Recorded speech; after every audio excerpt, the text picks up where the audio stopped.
100%.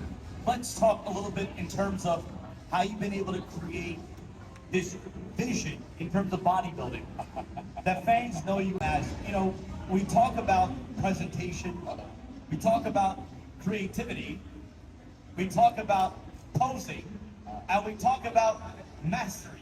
Now, you've been able to package that together. Now, take me inside the mind of Kai Green. During your years in your prime as a competitor, but then also in your guest posing time, there was always a theme. There was always a new revelation of creativity that you brought to the stage each and every time. What went into every design? What went into every choreography to the point where you said to yourself, this is what I want to unleash here in this next presentation? Well, you know, I think everyone has an opportunity.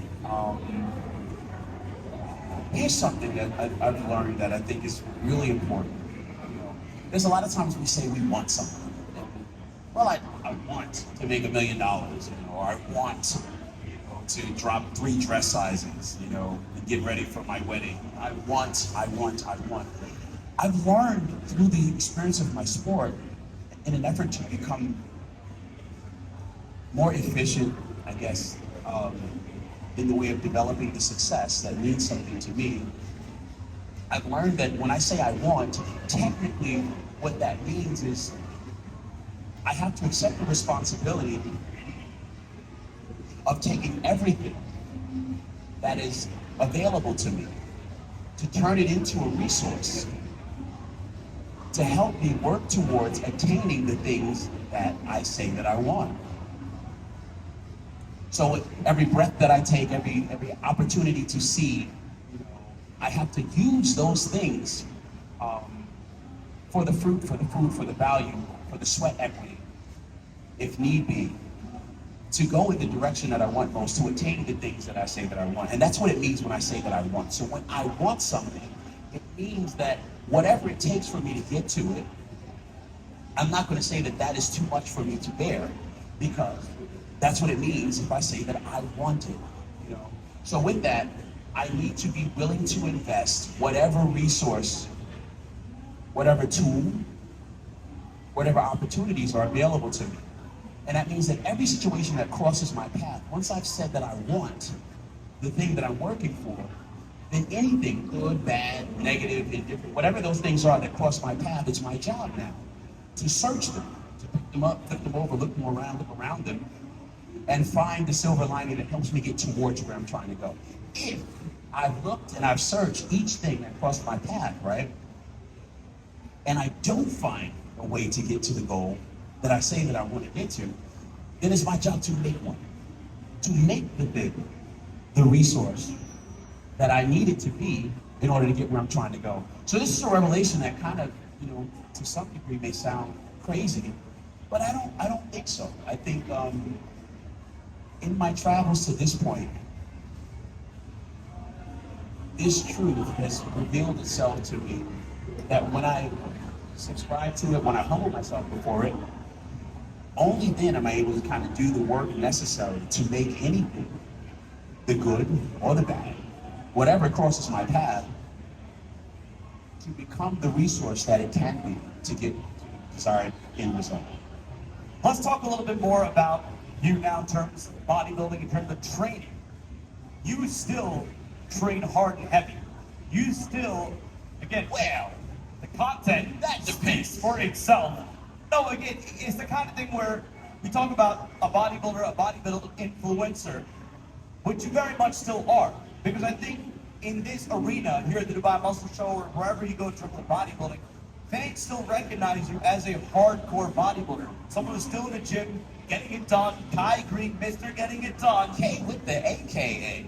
But, again, you know, the other forums that you've entered now, be it art, be it music, be it comics, you know, fans still see you as a bodybuilder who has entered the world, a bodybuilder who has made it work in terms of bringing that creativity to enter into those forums, but has maintained the spirit of a bodybuilder.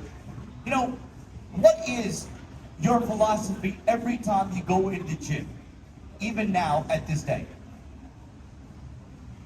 Well, you know, it's so funny. I think originally in the beginning of my journey, with my approach to fitness and development as an athlete, I think anyone that helped me when I was still putting things together, especially like when I was a preteen and a teenager, I used to believe that their reason for helping me was because they believed in the preordemption that I would become, you know, this larger than life entity in my sport, you know, dare I say, Mr. Olympia, you know.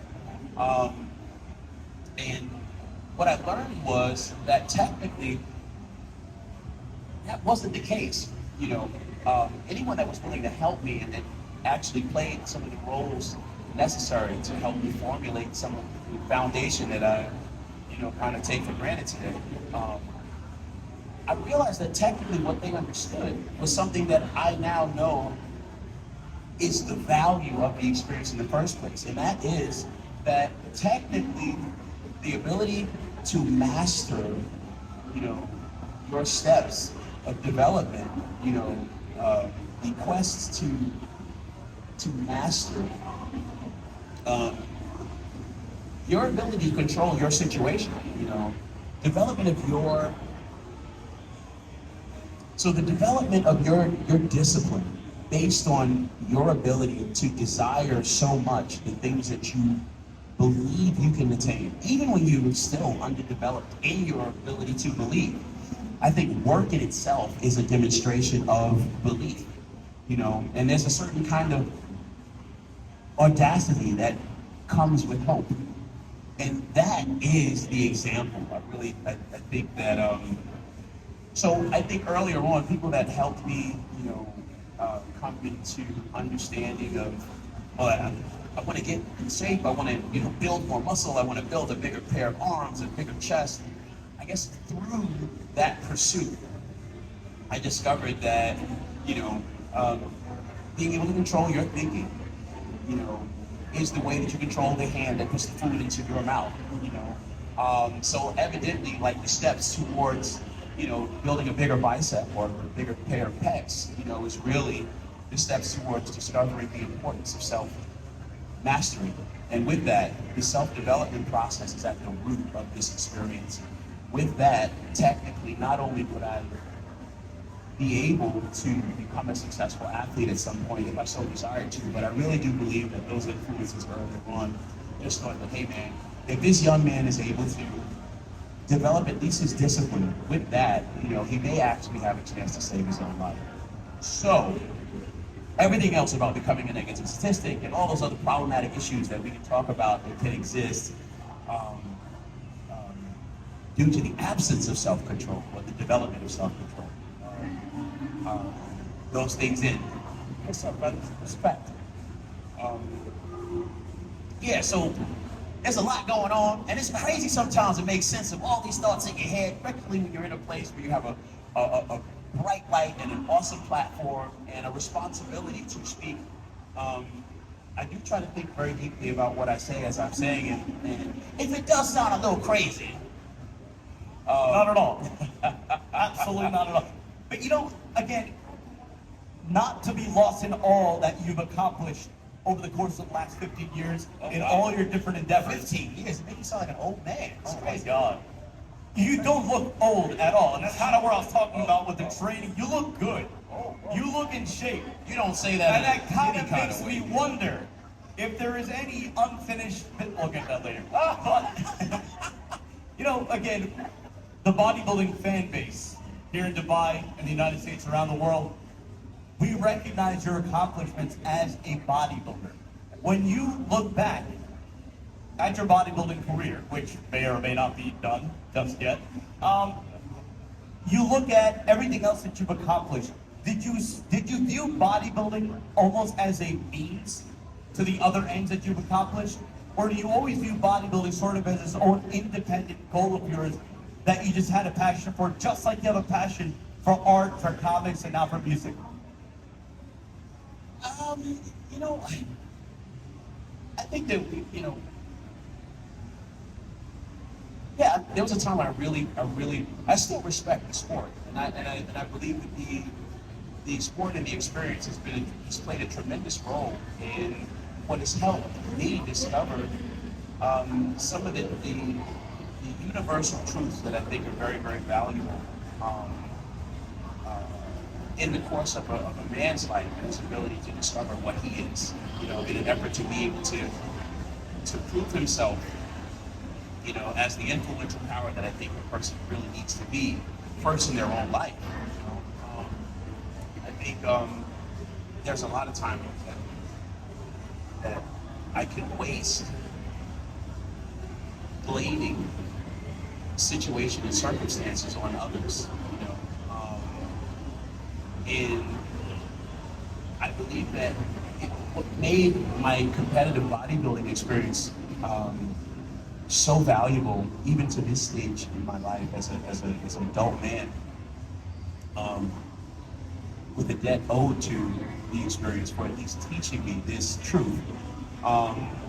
You're the most influential person that you will ever know in your life, more than the father that you know or don't know, more than some of the other things outside. I think the most influential man that I've ever met and ever really had to come to terms with discovering and learning how to care about what he thinks and how to take care of him best was the man that I see in the mirror.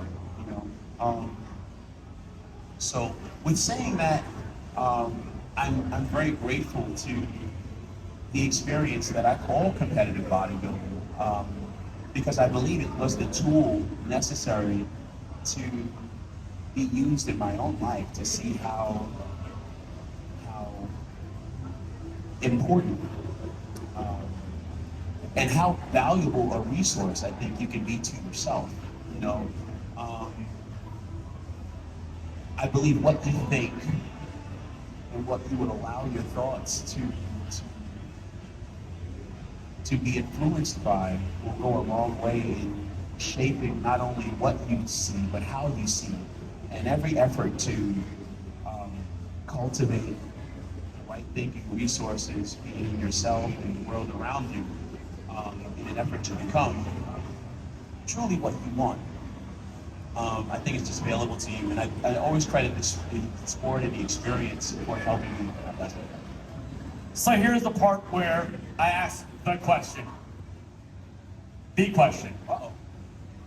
Question. To guide the drum roll, is there unfinished business? When you consider all the accolades in your bodybuilding career, the Olympia runner-up finishes, the Arnold Classic titles,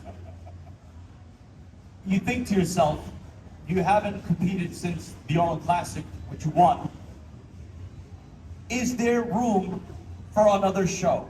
Is there room for a Kai Green comeback? Well, here's the thing. I think you always win.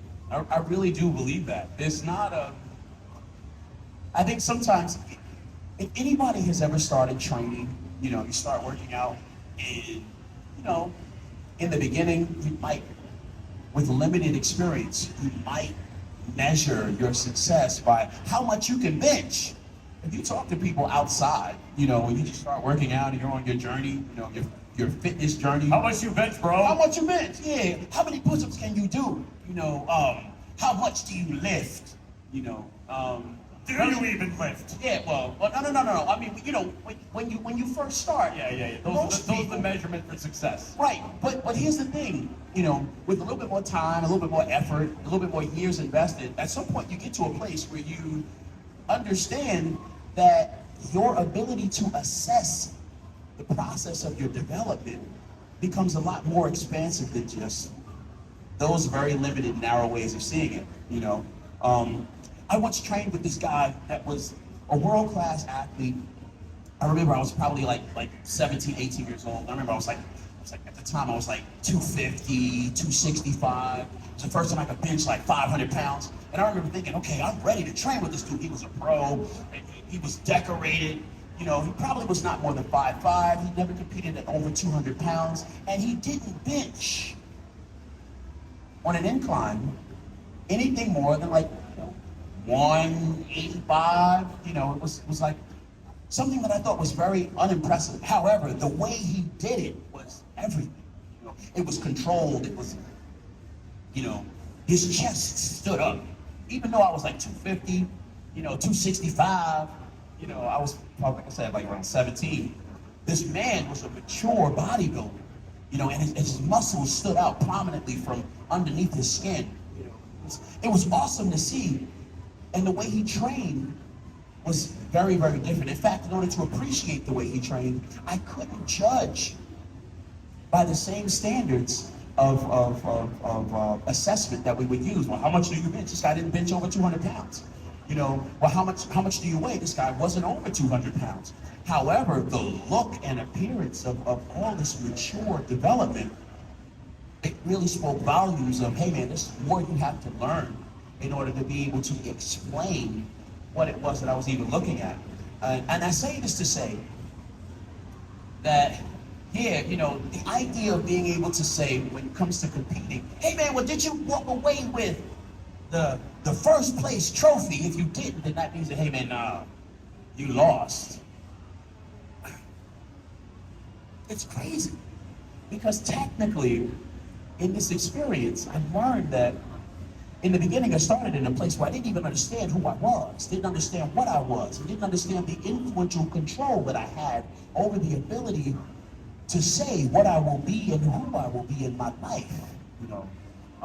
Technically, I didn't know my father. I couldn't get a hug from my mama. There were so many issues that I could say would have made it that much more likely to become a negative statistic. But on the effort, on the road to becoming what I believed was top honors at the bodybuilding show, collecting trophy after trophy. They called me the Predator. You get what I'm saying? I actually became the very thing that was collecting trophies in an effort to identify to the world who I aspired to be. And what happened was, through that, I guess I ended up discovering what I am. A thinking sinner capable of creating the reality that I choose. Despite whatever disadvantage, if I say that I want it, I can work and create the means necessary to produce the desired end result. A thinking sinner capable of creating based on the use of his mind. I discovered that, man, this is even better than an X-Men superpower. This is the power that technically is the thing that we all aspire to really discover about ourselves. The capability to have an actual effect on the world around us and create for ourselves the world that we choose to have. I can be the man that I want to be and walk away from the possibility of becoming the negative statistic. I mean, the truth is, yeah. So the way that I judge, did you walk away with the first place trophy, but you did walk away with understanding more of what you are and your ability to create the realities that you want. You're able to work from where you were, starting whatever position you're in. And regardless of genetics and all these things that people may say you need to have, the genetics, the pedigree, you can create because you want to. You can find a way to search every situation and circumstance to produce the desired end result that you choose to. And if you've done those things on the way to arrive at this discovery of another trophy win, technically, can we say that you lost? No, I think you've gained everything, So you are the living embodiment of thoughts become things. Absolutely. You manifested a reality, and in the process, you've inspired millions around the world. But again, with this crowd in this forum, bodybuilding fans around the world, there is always going to be that question. Does Kai Green still have that burning desire to step on a stage one more time? Now, there is another avenue now, the Masters Olympia, and that is a connection that has been bandied about, possibly even rumored about. Obviously, look, you have everything that you have gained in bodybuilding, and there's every reason to be proud of what you've accomplished, not only as a bodybuilder, but as an icon, as a man, as a representative of the sport, as an ambassador of the sport. But to answer the question that fans do have on their mind, do you still have that desire or even that curiosity to maybe one day once again step on stage? Absolutely. Yeah, absolutely. I think every time you train, I mean, when you really train, you know, you have that good training session. That's And like, we see you train hard to this day. You put it all out there, ladies and gentlemen, right? I think a part of being able to give yourself the license that is required to put your better foot forward. You know what I mean? That you know that moment when you're doing something that in order to do it, you have to be able to say to yourself, man, you know what, I want this. Because otherwise, the objections are too easy. Or the objections can make it too easy to just say, okay, well, yeah, you know what, I mean, how many times have you ever decided, hey man, I'm gonna do 15 reps, and I have this resistance on the bar, and as I'm trying to contract my muscles against this resistance, rep 1 was okay, rep 2 was okay, but by rep 3 and 4, you know, it's a lot more intense. And by rep 4, 5, and 6, okay, you know, it's even more intense than that. And by the time you get to 7, 8, 9, and 10, you start to question whether or not you can do one more. And if the goal was 15 or 20, you know, long before we get to the 20, you know, you probably had at least 4 different occasions within that set where the likelihood of stopping just because of the level of difficulty was very, very likely and very, very high. I think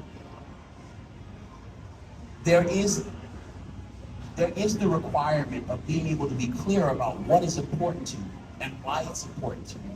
That is necessary to make it possible to get beyond, you know, rep 8, 9, 10, and into what becomes, you know, 11, 12, 13, 14, and by the time you get to 15, either I'm going to own it or I'm not, you know? And I think that with saying this, there's the license that you have to give yourself that says, it matters to me, you know, I care. And I think to answer that question, I think that is where the ability to say that I care, that suddenly the other possibilities open up to you. Like, well, what would you do with this? Because you know if you care enough, well, why wouldn't you imagine, you know, looking at something that's a bigger goal than just, you know, settling for something that's, you know, so I think there's a boldness of hope, an audacity of hope that dares or forces you to think so boldly into the future. So with saying that, yeah, absolutely, I would, as long as I'm able to do that, I believe that the answer is always yes, you know. And I believe the ability to talk hopefully, to will yourself even through your training, I think, it starts with being able to say yes. I want to ask you a question that I don't know if you've been asked before. You think about everything that you've been able to accomplish, be it bodybuilding, be it in art, be it in comics, and now obviously your new forays in music. But when you look at the legions of fans that you've managed to inspire around the world, again, you see here in Dubai, the lines that you have, the adoring fans that you have, you know, there has to be a level of interaction that you've had with your fans. I want to know from the beginning of your career to now, what are you most proud of in terms of the lives that you've impacted during this fitness journey? You know, honestly, I learned okay, so check this out. This is funny because that's a loaded question, you know? And this is why I say this, because technically,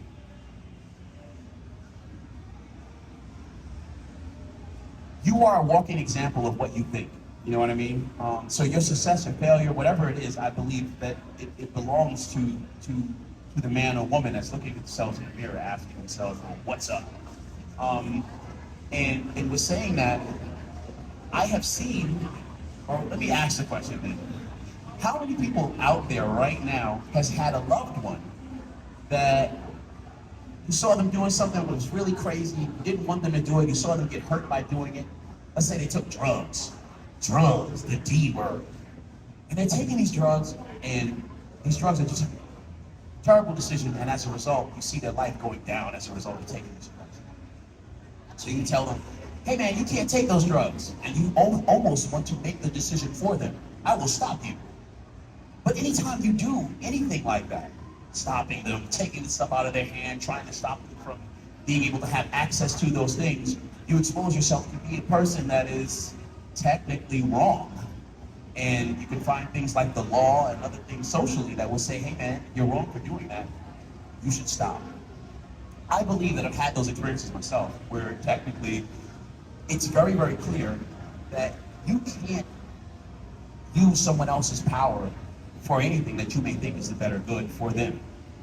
So for me, what I believe that technically, I don't believe you can make those decisions for someone else. But what you can do, if you care, is you can be an example.